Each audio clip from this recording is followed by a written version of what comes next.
O número de abates de frango de corte no Rio Grande do Sul caiu 21,1% em junho, na comparação com março deste ano, o que corresponde a cerca de 40 mil toneladas a menos comercializadas no estado. Os números foram consolidados com base na emissão do GTA, o Guia de Trânsito Animal para Abate, nos dois períodos. E para detalhar um pouco mais as causas dessa retração, nós conversamos agora ao vivo com o presidente da ASGAV, Associação Gaúcha de Avicultura, José Eduardo dos Santos. Bom dia, José, seja bem-vindo ao nosso programa Agromanhã. Bom dia, muito obrigado pelo convite, estar mais uma vez aí participando e podendo aí colaborar aí com as informações necessárias aí sobre o nosso setor avícola.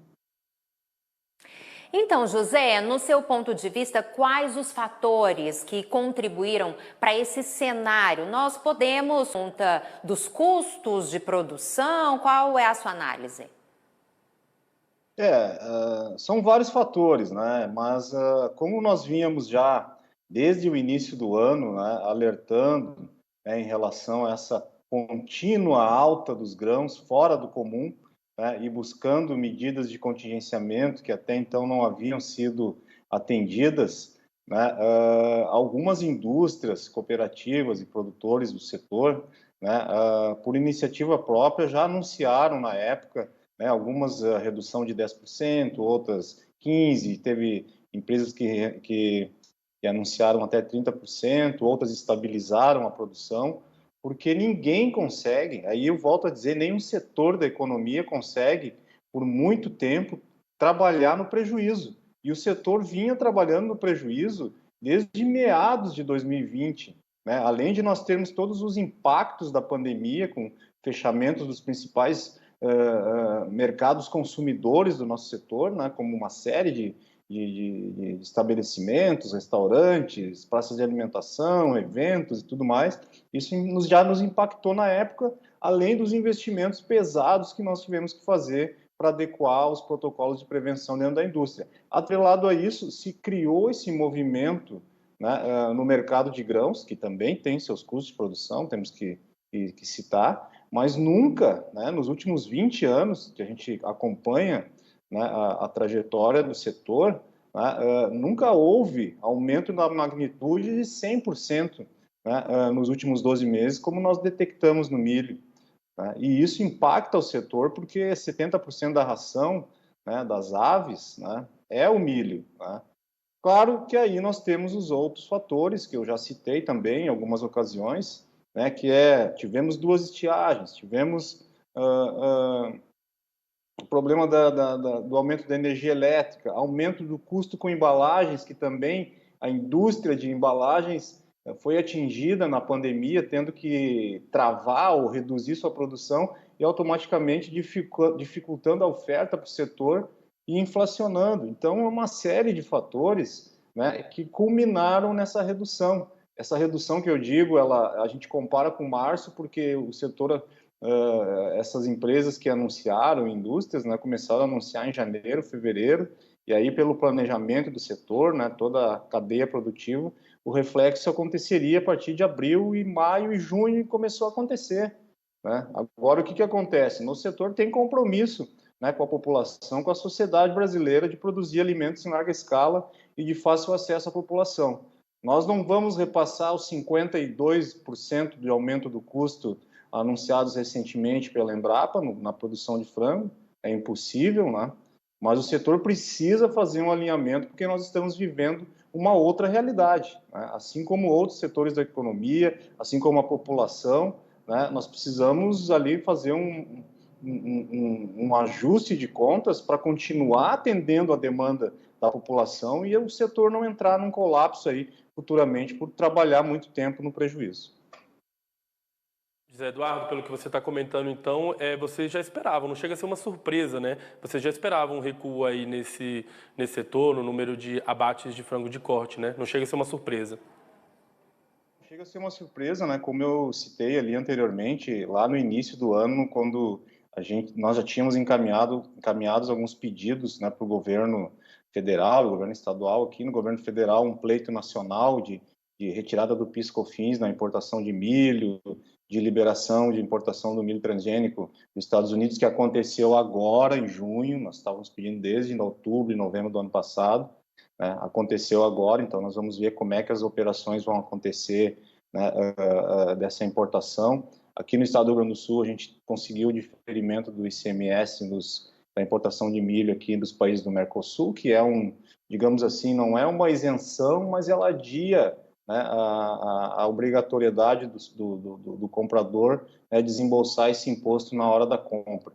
Né? Isso alivia um pouco a pressão. Então, assim, algumas medidas aconteceram, não na sua totalidade, né, mas mesmo assim nós não conseguimos travar todos esses impactos que eu citei também, né, além do milho, né, energia elétrica, combustíveis, né, embalagens, né, tudo isso impacta o setor, além da nossa obrigação de manter, né, a remuneração dos nossos produtores, colaboradores, né, arcar com as divisas, impostos. Então tudo isso acumula e antes de se tornar uma bolha e gerar algum tipo de problema, né, mais drástico, né, essas indústrias acharam por bem, né, adotar essa redução. Vejam bem, foram iniciativas próprias, né, no sentido de evitar um prejuízo contínuo que poderia ali na frente, né, aí sim afetar drasticamente aí o mercado de oferta desses produtos aí no mercado interno brasileiro.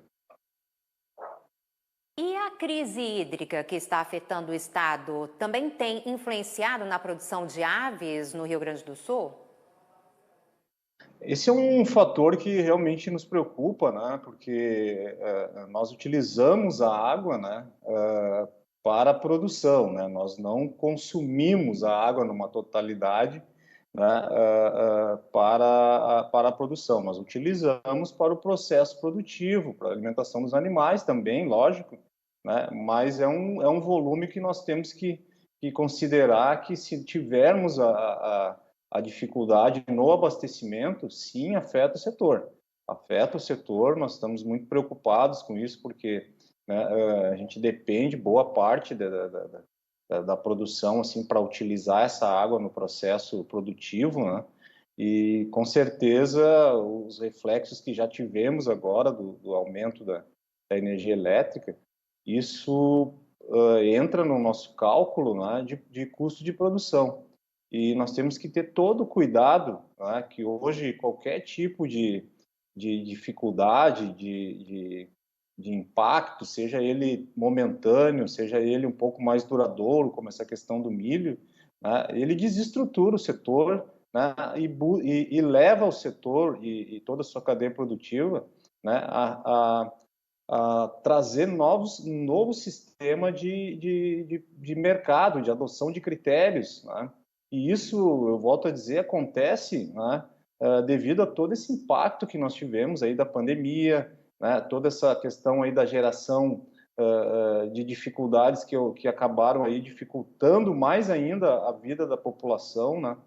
Temos um índice muito alto de desemprego, né? Então tudo isso nos coloca num novo patamar de produção e de atenção ao mercado. Nós, como outros setores da economia, nós precisamos agora nos adequar a uma nova realidade, né? Nós tínhamos o rótulo, né, e a peculiaridade, né, de ser o setor que disponibilizaria e disponibiliza alimentos alternativos quando outras proteínas estão em patamares mais elevados, né? Só que isso agora muda um pouco de cenário, né?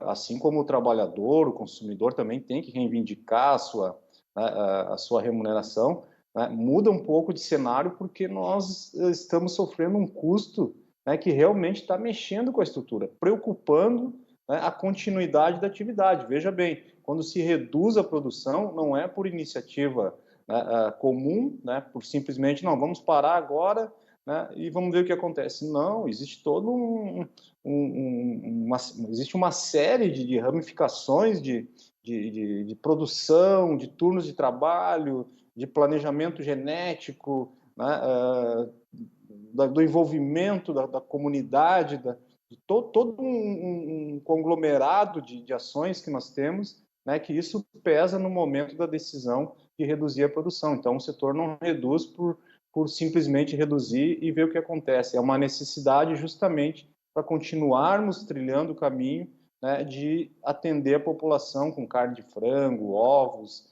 né, que ainda servem de matéria-prima para muitos outros alimentos, base para muitos outros alimentos. Né? Então, o setor está fazendo agora esse ajuste aí, né? Algumas, como eu disse, estabilizando, outras mantendo, algumas diminuindo o volume de abate, aumentando o peso peso médio da produção. São estratégias justamente de sobrevivência, né, para passar esse momento aí crítico. José, você até citou rapidamente agora, e a gente sempre ouviu falar que a primeira alternativa ao aumento dos preços da carne bovina seria, de fato, a carne de frango. Você acha que essa alternativa, então, está ameaçada? Você já consegue perceber que os consumidores estão sentindo esse peso no bolso, esse aumento lá no açougue, lá no supermercado? Isso já está sendo uma realidade no dia a dia do consumidor? Essa tua pergunta é muito pertinente, é muito inteligente, né? Porque você faz uma comparação justamente com o que eu comentei, porque nós tínhamos sempre, né, e temos essa peculiaridade, né, essa característica de ser a proteína, de produzirmos a proteína alternativa para a população, desde o início do Plano Real, quando o frango foi considerado uma das âncoras do Plano Real, que era R$ 1 o quilo do frango. Nós vimos desde aqueles tempos, né, aumentando a produção, nos adequando por essa demanda crescente da população, né, nós vimos repassando gradativamente os custos, né, quando o milho subia 10, 15, 20%, o farelo de soja, né, então nós, digamos assim, em doses homeopáticas, né, como se diz no dito popular, a gente vinha, né, repassando esses custos para o setor. Porém, agora mudou a história. Por isso que eu disse ali que nós temos que agora avaliar um novo conceito de produção, um novo sistema de continuar produzindo, né, e encarar uma nova realidade. Mas não, isso eu posso garantir, né, mas não perderemos essa característica de sermos a proteína, de produzirmos as proteínas alternativas para o consumidor, porque o setor produz em larga escala, o setor se preparou para atender uma demanda de alimentos, de produção de alimentos, né, seguindo todas as diretrizes e as regras de inspeção, defesa sanitária, tecnologia, processamento, profissionais da mais alta qualidade, né, produtores tecnificados no campo, investindo em seus estabelecimentos. Nós não vamos abrir mão disso para continuar atendendo a população brasileira e os mais de 160 países que nós exportamos. Por último, então, José, esse semestre, o que você espera do mercado de aves no estado? Há alguma expectativa de recuperação a curto prazo?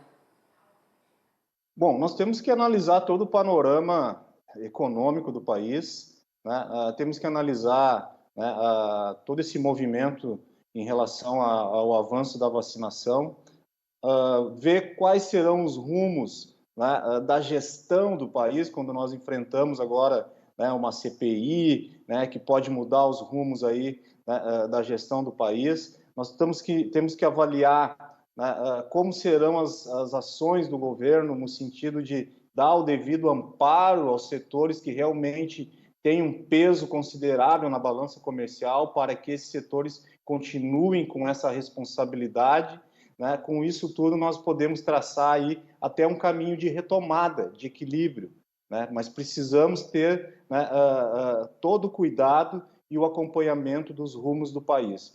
Se dependesse somente do nosso setor, né, de ajustar a produção novamente, de atender a demanda interna sem necessidade de reajustes, nós estaríamos ali cumprindo o nosso papel, de atender a demanda da população e da sociedade brasileira e dos mercados que importam nossos produtos. Mas dependemos de fatores, né, como a gestão do país, como programas, né, de incentivo à produção, de armazenagem de grãos para a indústria, né, da situação, né, em relação a essa questão toda do custo de energia elétrica, a reforma tributária, uma série de fatores que nós temos que estar acompanhando justamente para evitar o desequilíbrio.